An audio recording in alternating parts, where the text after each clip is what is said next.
The North Atlantic, November 1943. A storm rages so violently that waves tower 15 feet above the deck. Yet somewhere beneath that black water, a hunter is listening. Two vessels, an American destroyer and a German U-boat, are about to collide in one of the most savage close-quarters battles of the entire war.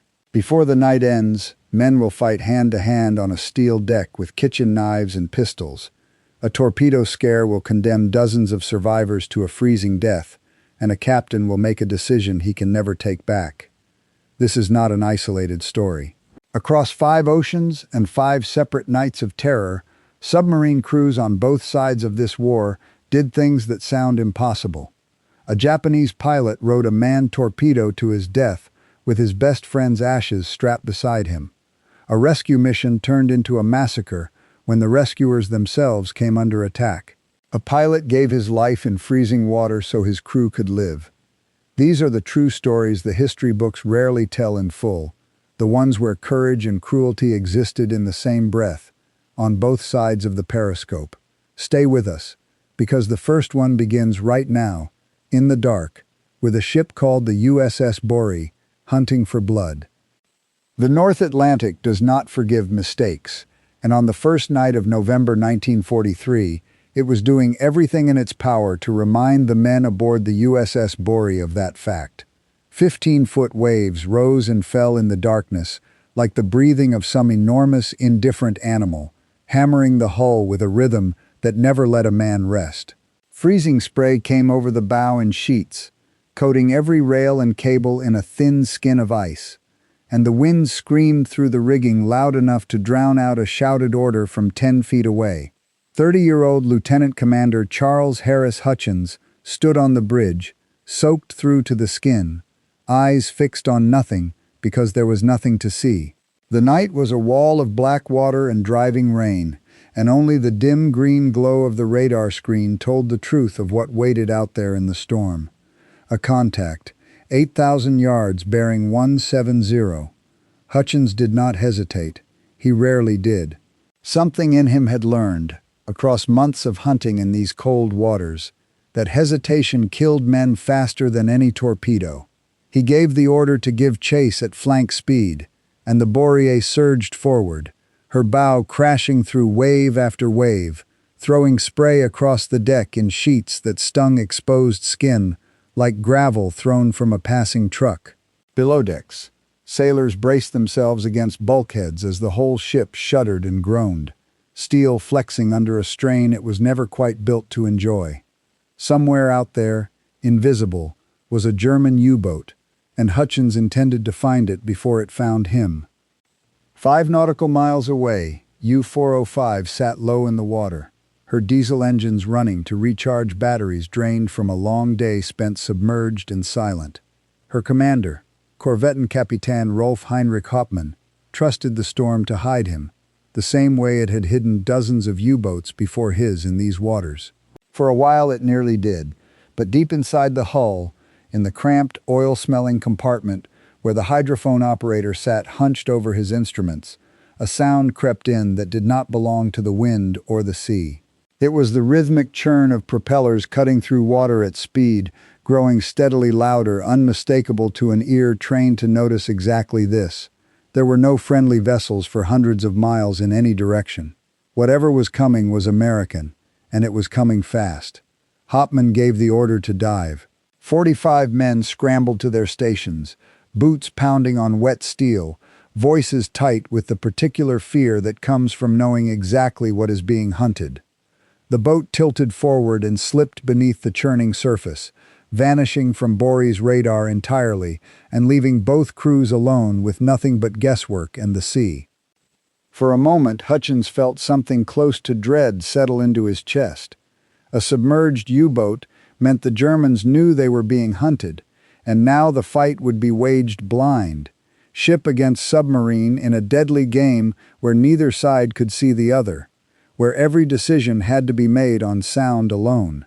He ordered the engines to half speed and told his sonar operators to listen for anything, any trace of movement beneath the black water. It did not take long. A contact, 2,000 yards, bearing 170, and Hutchins felt his pulse quicken as he called the course to intercept. Below, aboard U-405, the hydrophone operator could hear the destroyer's engines growing louder by the second, and the steady, deliberate pulse of active sonar sweeping toward them like a hand reaching through the dark. But the sound gave the Germans no clear picture to strike back with, no bearing precise enough to loose a torpedo. All they could do was turn and listen, and hope that whatever was coming would pass them by. The Borie closed the distance, 600 yards. On the port side, depth-charge crews readied their racks with hands steady, despite the biting cold and the pitching deck beneath their boots, each man aware that somewhere beneath them a U-boat was trying to slip away into the dark. Then, without warning, the contact vanished from the screen entirely. U-405 had passed directly beneath Borie's keel, close enough to touch.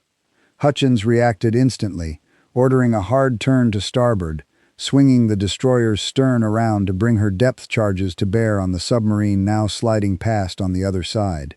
300 yards. He gave the order to fire, and the charges launched with a series of heavy, percussive thuds, arcing through the storm and slamming into the black water beside U-405's bow in eruptions of white foam. The explosions rocked the submarine violently, buckling plates near the nose and opening her hull to the sea in a rush of icy water. Flooding at that depth could not be stemmed. The water pressure was simply too great for any crew to fight, and Hauptmann knew it the instant the reports reached him. There was only one choice left: surface and fight for their lives in the open air. U-405 burst up from the black water directly astern of the Borie, and the American sailors watched in stunned silence as the U-boat's hatches flew open and German crewmen poured out onto the slick deck to man their guns. Searchlights snapped on, catching the U-boat in a harsh white glare that turned the storm-tossed scene into something almost theatrical, and within seconds the two vessels were trading fire at point-blank range. 20mm shells hammered into Borie's superstructure, sending sailors diving for cover behind whatever steel they could find, while Hutchins ordered his own guns into local control and answered in kind. The German gunners fought with real courage in conditions that gave them no shelter at all, exposed on a pitching, sinking deck while shells tore through their ranks one after another. Borie's fire found the U-boat's forecastle again and again, cutting down the men rushing to bring the far more powerful 88mm deck gun into action before they could even bring it to bear. When the smoke finally cleared, that gun and every man who had reached for it were simply gone. Hutchins understood, watching the battered submarine still afloat despite everything thrown at her, that gunfire alone would never send U-405 to the bottom. He needed something more final, something no amount of German courage could answer. He gave an order that would have sounded insane to any peacetime sailor: ram her. The helmsman spun the wheel, and the Borie surged forward at 27 knots, her bow crashing into the U-boat's flank with a shuddering impact that crumpled steel and sent Chief Engineer Kenneth Miles Lucas racing below to find seawater already pouring through fresh cracks in the hull. What followed was chaos of a kind rarely seen in modern naval warfare. German sailors, refusing to accept defeat even now, charged out onto their ruined deck, and a brutal hand-to-hand fight broke out between the two vessels, close enough that men could see the fear and fury on each other's faces in the searchlight glow. Tommy guns and pistols met flare guns, spent shell casings and kitchen knives grabbed from wherever they could be found. The Americans held the advantage of higher ground and solid cover, while the U-boat's open deck offered its defenders nothing at all to hide behind. Even wounded and stripped of her guns, U-405 was not finished. She pulled away with whatever power remained in her engines, attempting to slip free of the fight, while Lucas and his men fought rising water in Borie's own flooding compartments deep below. A torpedo fired from the U-boat's tubes screamed out through the water and missed. Hauptmann, down now to just 15 of his original 45 men, tried one last desperate maneuver, turning his crippled boat to line up a final shot. Hutchins saw it coming and made a gamble. He ordered the searchlight killed, plunging the sea back into total darkness. Aboard U-405, Hopman seized what he believed was his chance to escape, ordering the torpedo attack aborted and the boat to turn away into the black water. But Borie's radar had never lost the submarine at all, and the moment the lights snapped back on, U-405 was caught directly ahead, trying and failing to dodge the destroyer bearing down on her one final time. Depth charges thrown at close range finished the job, breaching her hull beyond any hope of repair. Flares rose from the stricken U-boat, a signal of surrender, and 15 survivors, along with their captain, climbed into life rafts, shivering in the freezing air. Borie moved in close to help, but a lookout spotted another flare and what looked like an incoming torpedo somewhere in the darkness, and Hutchins, believing another U-boat might be attacking his crippled ship, ordered a turn that carried Borie away from the German survivors before any rescue could be completed. That rescue never came.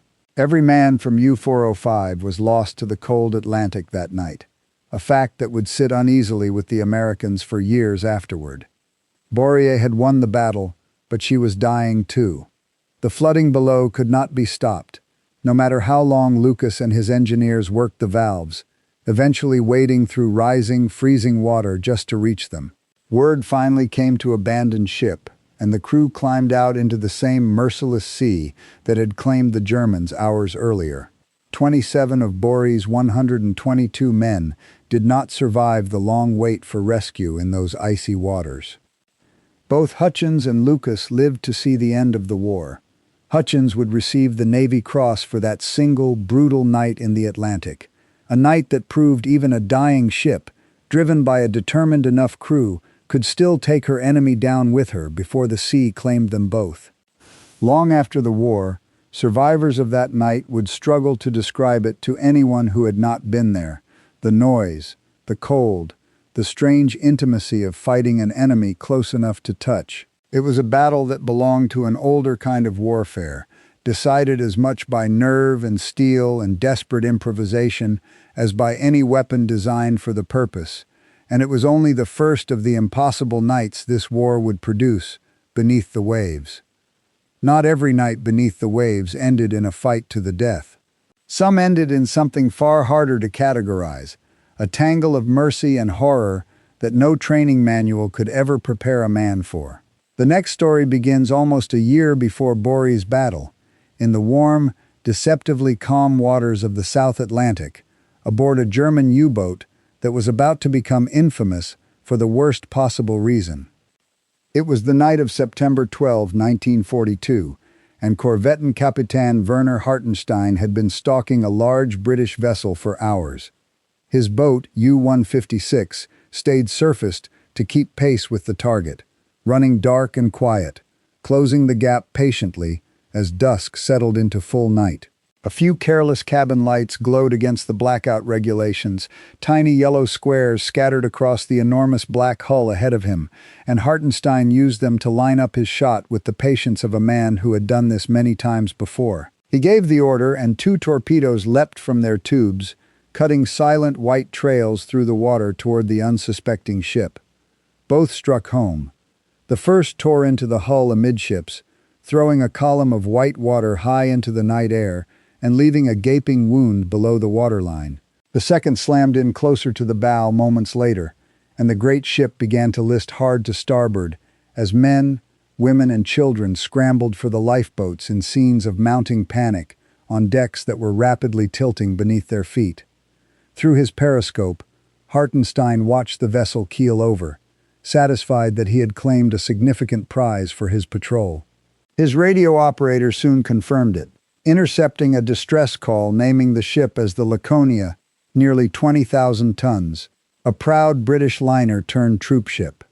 For a few minutes, it looked like an ordinary, if unusually large, wartime kill, the kind of victory that earned a captain praise and medals back home. Then everything about it changed completely. Hartenstein wanted to try to capture the ship's captain for intelligence purposes, and as U-156 moved in through the debris and the packed, overflowing lifeboats, his sailors pulled 2 shivering men from the oily water who were shouting for help, not in English, but in Italian. Stunned, Hartenstein ordered them brought aboard, and through a corporal who spoke passable German, the terrible truth came out in halting, desperate sentences. The Laconia had been carrying close to 2,000 Italian prisoners of war, locked below decks in cramped, guarded compartments, along with hundreds of British and Polish soldiers and dozens of civilian women and children being evacuated from East Africa. Hartenstein had just sunk a ship packed with his own allies and with people who had never carried a weapon in their lives.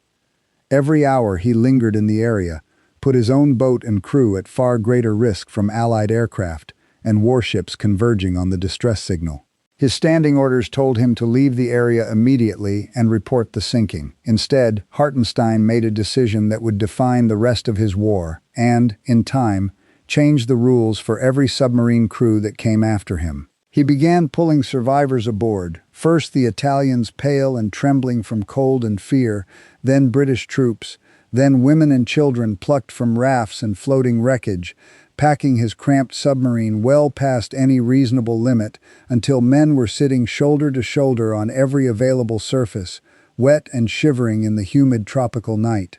When there was no more room below decks or on the casing, his men lashed 4 overloaded lifeboats directly to the hull, slowing the boat to a crawl and turning it into an unmistakable, utterly defenseless target for any passing aircraft. Hartenstein broadcast an offer across every open radio channel he could reach, in plain, uncoded language that any listening station could understand, promising not to attack any vessel that came to assist the shipwrecked survivors of the Laconia, so long as his own boat was left unmolested in return. Out in the wreckage-strewn water, not everyone had been quick enough or lucky enough to reach the submarine. Able seaman Jim McLaughlin had slid down the tilting deck of the sinking Laconia and swum clear just in time, eventually hauling himself onto a small wooden raft alongside a friend, and the two men drifted through the remainder of that terrible night, watching the great ship's stern rise into the air before she finally slipped beneath the waves entirely. Morning brought no relief. The tropical sun beat down mercilessly on skin already raw with salt, and when Jim dangled one exhausted leg into the water for relief from the heat, he felt a sudden, searing pain tear through his calf. He hauled his leg back aboard to find deep puncture wounds, already welling blood, a long silver shape sliding away beneath the raft.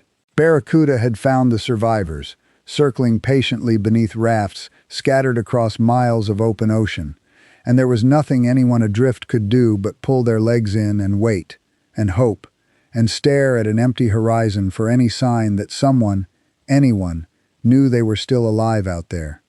For days, the strange convoy limped along, a U-boat trailing lifeboats like a mother duck with her chicks, its deck and casing packed with soaked, sunburned, shivering people who had never in their worst imaginings expected the crew of a German submarine to be the ones to save their lives.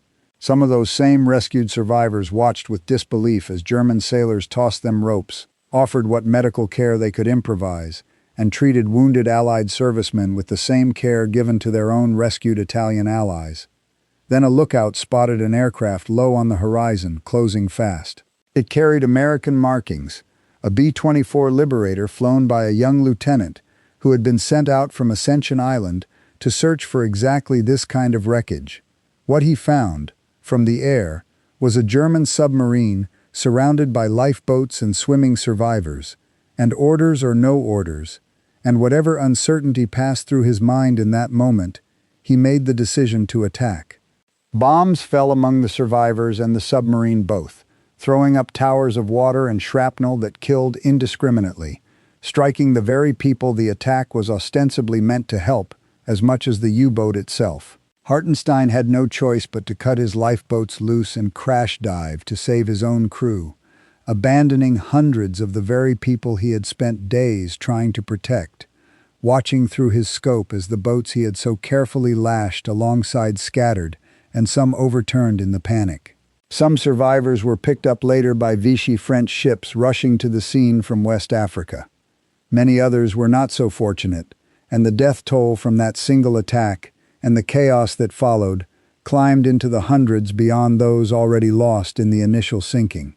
In Berlin, the incident convinced the German High Command that rescue attempts of any kind put U-boats in unacceptable danger, and Grand Admiral Dönitz issued an order forbidding future crews from ever again risking their boats to save survivors, friend or enemy, at sea. One captain's decision to try and do the decent thing in the middle of a war had, in the space of a few terrible days, changed the rules for everyone who came after him and closed off any chance of similar mercy for the rest of the war.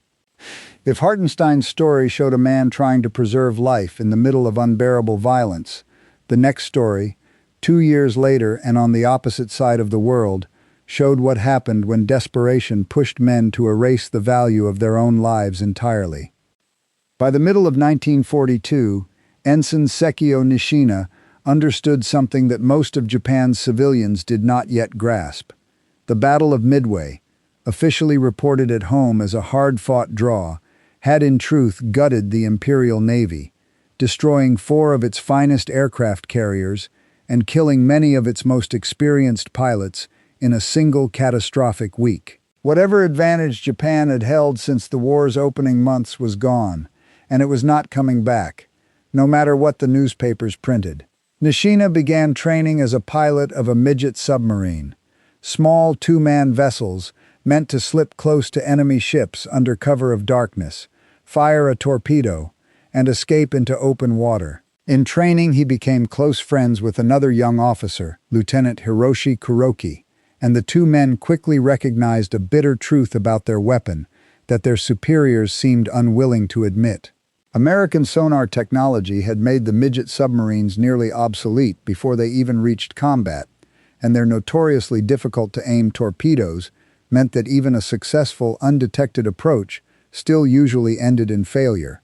Success was unlikely, and death in the attempt was almost guaranteed regardless of how the mission unfolded. Between them, over quiet conversations in their barracks, a grim question took shape. If they were likely to die without accomplishing anything of value, why not build a weapon that guaranteed the kill along with the death? The 2 friends began sketching designs for a manned torpedo, a submarine reimagined entirely as a one-way weapon, months before Japan's more famous kamikaze aircraft program even existed in any official form.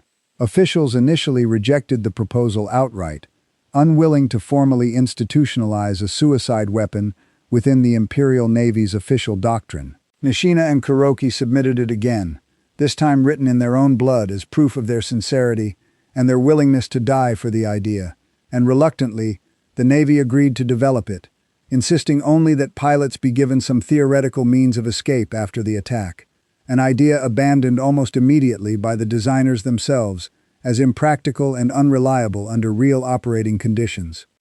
The finished weapon, called the Kai-10, stretched nearly 15 meters long and weighed some 8 tons, carrying more than 1.5 tons of high explosive in its nose, guided by little more than a single periscope, a gyroscope, and a stopwatch for timing turns. Thousands of young men across the Navy volunteered eagerly to pilot it once word spread. Only a few hundred were ultimately selected, and Kuroki and Nishina became their instructors, testing the untested weapon themselves in the complete absence of any pilot's manual, learning its dangerous quirks through trial, error, and outright terror in the open sea. During one training run off the coast of Otsushima in weather, Nishina had begged his friend to wait out. Kuroki's Kai-10 dove out of control in the rough seas and buried itself nose first in the sea floor. Trapped with no working escape route, and having personally argued to remove the very escape hatch design that might conceivably have saved him, Kuroki spent his final hours releasing bubbles of compressed air at 5-minute intervals in a hopeless attempt to signal his position to the surface, before finally accepting his fate. He calmly wrote an incident report, insisting the accident was entirely his own fault and that Nishina bore no blame for failing to stop him, closed it with a formal declaration of loyalty to his emperor and his navy, and then, following Japanese tradition, composed his own death poem in the last of the breathable air. He was 22 years old when rescuers finally reached the wreck, 10 hours too late to matter. Nishina, devastated by the loss of the friend with whom he had once dreamed of dying gloriously in battle, side by side, pressed on alone with the program they had built together. When the first combat mission was scheduled for November 20th, 1944, targeting American ships anchored at Ulithi Atoll deep in the Philippine Sea, Nishina was among the 12 pilots chosen for the honor. At a solemn farewell ceremony held days before departure, complete with sake and ceremonial swords presented to each volunteer, Nishina rose and announced that he intended to carry Kuroki's ashes into battle with him, aboard Kaiten No. 1, fulfilling the old promise the two friends had made to face the enemy together no matter what. The following morning, the pilots boarded 3 large mother submarines that would ferry them within striking distance, and their crews treated the young volunteers with a solemn, almost reverent respect throughout the journey.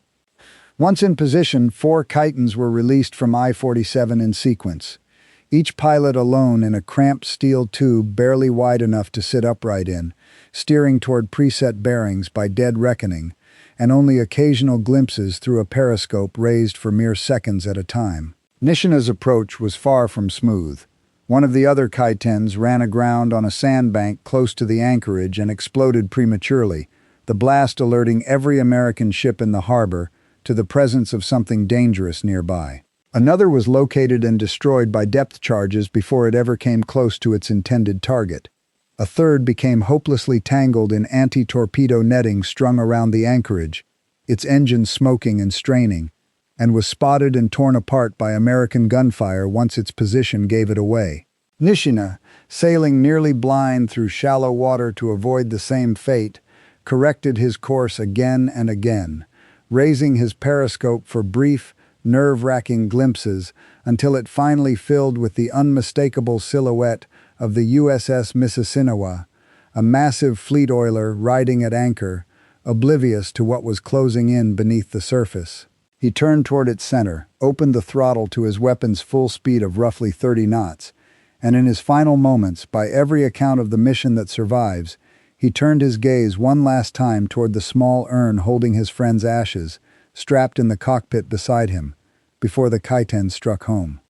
The explosion split the great oiler nearly in two, igniting its fuel tanks in a series of secondary blasts that lit the entire anchorage orange against the night sky for miles around. The ship burned uncontrollably for hours and eventually sank, killing 63 American sailors who had no warning at all of what was coming. Watching the distant explosions from a safe distance, the crew of the mother submarine believed all 4 Kaitens had struck their targets successfully and reported a resounding, near-total success back to their command, a false and wildly optimistic report that encouraged the Japanese Navy to authorize further missions using the same weapon in the months that followed. Very few of them ever came close to matching that single costly result. Of the roughly 106 young men who ultimately died piloting Kaitens over the remaining course of the war, American naval sources credit only 3 separate attacks with actually striking their intended targets. Not every extraordinary story in this war involved delivering death to an enemy. Some involved a man giving away the only thing he had left, his own body heat, so that others could live a little longer in freezing water on a night when rescue seemed impossibly far away. On the afternoon of June 24, 1944, Flight Lieutenant David Hornell, known to his crew simply as Pop for his steady, fatherly manner, despite still being a relatively young man himself, was flying an anti-submarine patrol over rough seas near Norway in a lumbering twin-engine Catalina flying boat when his gunner spotted something unmistakable off the port side, the low, distinct silhouette of a surfaced U-boat recharging its batteries in the open air. Hornell banked immediately to attack, and the submarine, U-122-5, responded just as fast, its crew racing across the wet deck to their anti-aircraft guns as twin 20mm cannons and a heavier flak gun opened up on the approaching aircraft with everything they had. Shells tore through the Catalina's thin aluminum skin as Hornell pressed the attack regardless, his radio operator Sidney Cole struck by shrapnel in the radio compartment, but still working through the pain to relay their position back to base, unaware that the equipment itself had already been shattered by the same burst that wounded him. The damage mounted with terrifying speed as the two aircraft closed the final distance. Pieces of the right wing were torn cleanly away by flak bursts, and before long the starboard engine itself caught fire, flames pouring from the cowling and trailing black smoke as Hornell fought to hold the crippled aircraft steady on its final approach run. Even with his own plane visibly dying around him, he refused to break off the attack, adjusting course at the very last possible second as the U-boat tried desperately to turn away from the incoming threat, then releasing his depth charges directly onto the target with a pilot's steady hand despite everything happening around him. They straddled the hull perfectly, and the submarine went down beneath the waves for good. Hornell had won the fight, but his own aircraft, crippled and now fully ablaze along one wing, was never going to make it back to base. He turned into the wind and ditched the burning Catalina into the heavy swell below, the hull bouncing violently across successive wave crests before finally coming to a shuddering rest, and he ordered his men out into the water and into two small inflatable dinghies before the wreck could explode and take them all with it. What followed was not combat, but a slower, crueler kind of ordeal that would stretch on for the better part of a full day.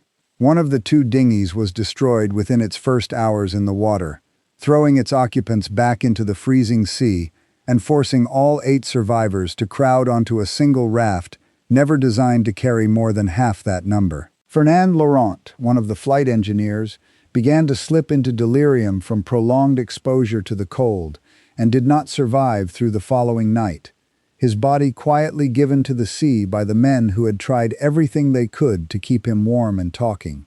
For hour after hour, in seas that repeatedly threatened to capsize their overloaded and slowly deflating dinghy, Hornell organized a rotation among the survivors, insisting on spending the longest and coldest stretches himself in the freezing water so that his younger crewmen could recover some fraction of their strength up on the raft.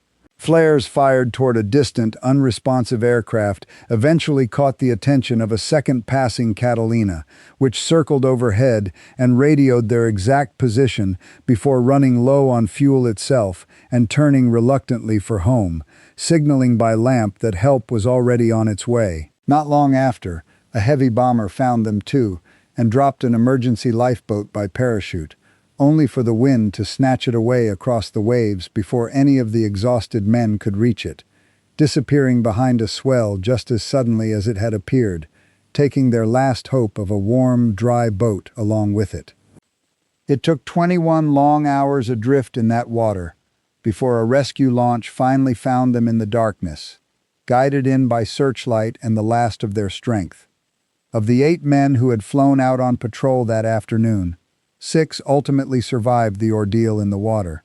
Hornell was not fully one of them. He was pulled from the sea, still breathing, but had given nearly everything he had over those 21 hours to keep his younger crewmen warm through the long, freezing night, and he died not long after finally reaching the rescue boat, his body simply unable to recover from what he had chosen, again and again, to endure on their behalf. He was awarded the Victoria Cross after his death, the medal eventually presented to his wife in his place, the highest recognition Britain could offer a man who kept choosing, hour after freezing hour, to give away the only thing he had left to give. 3 stories, 3 oceans, 3 very different definitions of what a man owed his fellow sailors in the middle of a war that rarely offered anyone a clean choice. Hartenstein gambled his boat and his career on mercy toward strangers who happened to wear the wrong uniform. Nishina gambled everything on the opposite belief, that his own death was the only weapon left worth using. Hornell simply kept giving, quietly and without complaint, until there was nothing left of himself to give away. None of them would live to see how their choices were remembered, but all 3 left behind proof that even in the coldest, most desperate corners of this war, ordinary men kept finding new ways to surprise the history books. By the spring of 1944, U-66 had already earned a fearsome reputation, one of the most successful German submarines still operating in the Atlantic, credited across 4 Wolfpack operations with sinking dozens of ships and sending well over 200,000 tons of Allied cargo to the bottom of the sea. Her captain, 26-year-old Gerhard Seehausen, had grown used to being the hunter rather than the hunted. But by early May, months at sea had worn the boat and her crew down to almost nothing. Fuel was running dangerously low, torpedoes were nearly exhausted, and vital spare parts for her diving equipment had never arrived. U-66 needed a resupply rendezvous west of Africa simply to make it home at all, and so she surfaced and waited, circling the same patch of ocean night after night for a supply vessel that never appeared. Hundreds of miles away, aboard the American destroyer escort USS Buckley, Lieutenant Commander Brent Abel received word that a U-boat attack had been reported nearby and that his task group had been ordered to sweep the area in response. Abel turned his ship toward the reported position and pushed his engines to full steam, joining a wider hunt already closing in from several directions at once. His crew had spent months learning the patient, grinding rhythm of this kind of work, long stretches of empty ocean broken by sudden bursts of violence that could end a career or a life in the space of a few minutes, and every man aboard understood that tonight might be one of those nights. As U-66 continued circling, low on fuel and increasingly desperate for the resupply ship that seemed to have abandoned them entirely, her lookout scanned the horizon one more fruitless time before something entirely different reached his ears from above. Looking up in alarm, he spotted the unmistakable shape of an American fighter bomber closing fast. In the cockpit of that aircraft, Lieutenant Jimmy Sellers studied the dark shape sitting motionless on the water below and immediately recognized it for what it was. No island belonged out here. He held his fire, uncertain whether the submarine had spotted his approach, and radioed a detailed description of its position back to the wider search group circling the area.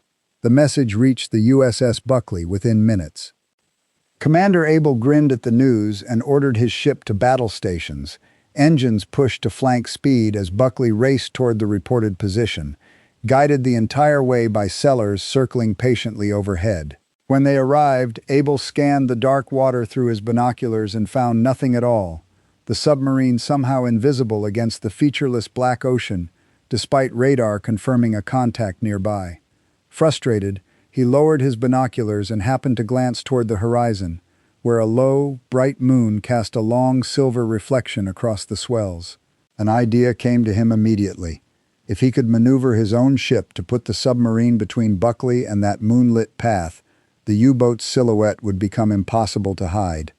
Aboard U-66, lookouts finally spotted the unknown ship approaching through the darkness and reported it up the chain of command. Seehausen, unable to identify the newcomer and unwilling to reveal his position by hailing an unknown vessel, ordered the crew to full alert, radio silence, and passive listening only, hoping whoever it was would simply pass them by unnoticed. It was a hope that had no chance of surviving contact with Abel's plan. As the two vessels closed the distance, the American destroyer escort maneuvered patiently into position, and Abel finally saw his elusive prey slide directly into the moon's silver reflection, the invisible ghost suddenly rendered as clear as daylight. Aware now that discovery was inevitable, and with his diving equipment too damaged to submerge in anything under a quarter of an hour, Seehausen made the only choice available to a crew that could neither run nor hide. He ordered his last torpedoes readied and fired toward the approaching silhouette, a desperate gamble launched into the dark. But Abel had already ordered a change of course at the critical moment, and the torpedo sliced harmlessly through the water where Buckley would have been moments earlier. With the threat past, Abel gave the order every man aboard had been waiting for, and every gun on the American destroyer escort opened fire simultaneously. 20mm, 40mm, and 3-inch guns, all hammering shells across the water toward the exposed submarine silhouetted against the moonlight. The German gunners answered with everything they still had, tracers arcing back toward the Buckley through the darkness. But the accuracy of the American fire, sharpened by the moon at their backs, proved devastating. Rounds slammed directly onto U-66's exposed deck, and battered her conning tower again and again. Wounded men were dragged below and replaced by fresh crew, who kept the German guns firing back, despite the mounting losses, occasionally scoring hits of their own, including one round that punched clean through Buckley's smokestack. But it was not enough to turn the tide. Seehausen ordered constant evasive turns in a desperate attempt to throw off the American gunner's aim, but every turn only seemed to draw his crippled boat deeper into Buckley's grasp, the destroyer escort matching his every move and continuing to pour fire into the forecastle until it was little more than torn, smoking wreckage. With no options left and his last torpedo tube reloaded, Seehausen ordered one final, desperate shot fired directly at the American ship closing in on him. Abel watched the torpedo's telltale wake streaking toward Buckley's bow and gave the order to turn hard, the whole ship groaning under the strain of the maneuver as the crew on deck watched the deadly trail slide past just wide of the hull. It had missed.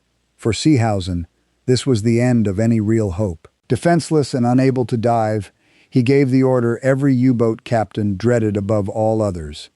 Abandon ship. A number of his men scrambled up through the hatches and slipped into the dark water even as the American guns continued firing, unaware in the confusion and the darkness that some of the crew were already trying to surrender. Abel, still believing the submarine might be maneuvering to fight rather than escape, ordered one final, decisive action. Ram her. The helmsman spun the wheel hard, and Buckley's bow crashed directly into the side of the wounded submarine, the American destroyer escort now literally leaning against the hull of her enemy in the darkness. What happened next caught everyone by surprise. Germans still aboard U-66, some of them perhaps believing they had nothing left to lose, emerged from the hatches not to surrender but to fight, drawing personal sidearms and opening fire on the sailors crowding Buckley's own deck just a few feet away. Commander Abel immediately grasped the danger his ship now faced and gave an order that had not been heard aboard an American warship in living memory. Stand by to repel boarders. Within moments, more than a dozen German sailors were scrambling up and over the railing, directly onto Buckley's deck, and a chaotic, close-quarters fight broke out in the dark, Americans responding with their own sidearms, while the melee dissolved into something closer to a bar brawl than a naval battle. Spent shell casings, fists, and whatever else came to hand, thrown in desperation on both sides. Recognizing that his ship could not simply sit locked against the submarine while armed men kept climbing aboard, Abel ordered the engines full astern, and Buckley began grinding backward across U-66's hull with a horrific screech of tearing metal. German sailors, still clinging to the American ship's side, were forced into an impossible choice in the space of a few seconds: drop back down onto their own doomed submarine or be carried away and captured aboard the enemy vessel instead. Somewhere in the chaos, an American sailor gathered a handful of grenades and hurled them down onto the exposed deck of U-66. Moments later, a final, massive explosion rose from the water, and then the fighting simply stopped.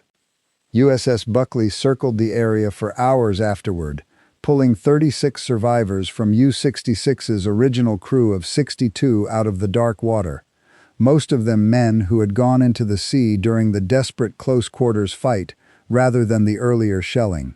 Remarkably, Buckley herself had not lost a single man in the entire engagement. Commander Brent Abel would be awarded the Navy Cross for his leadership that night, and lived to see the end of the war. Captain Gerhard Seehausen was never recovered from the water, and was recorded as having gone down with his ship, one of U-66's most successful and most experienced commanders, dead at just 26 years old, in a battle that had begun with a resupply that never came, and ended with sailors from two navies grappling hand-to-hand on a sinking hull in the middle of the open Atlantic.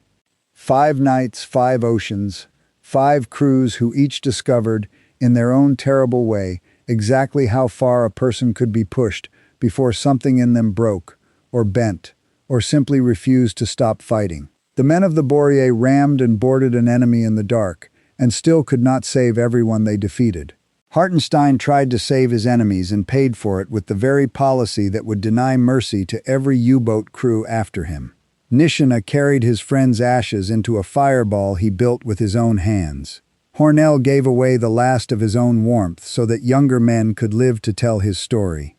And in the final moments off the coast of West Africa, sailors on both sides of a doomed submarine chose to keep fighting long after any reasonable hope of victory had disappeared beneath the waves. History remembers most of the Second World War through its great battles and its famous names. But it was in moments like these, small, brutal, and almost entirely forgotten outside the men who lived and died in them, that the true cost of this war was paid in full, one crew, one boat, and one impossible night at a time.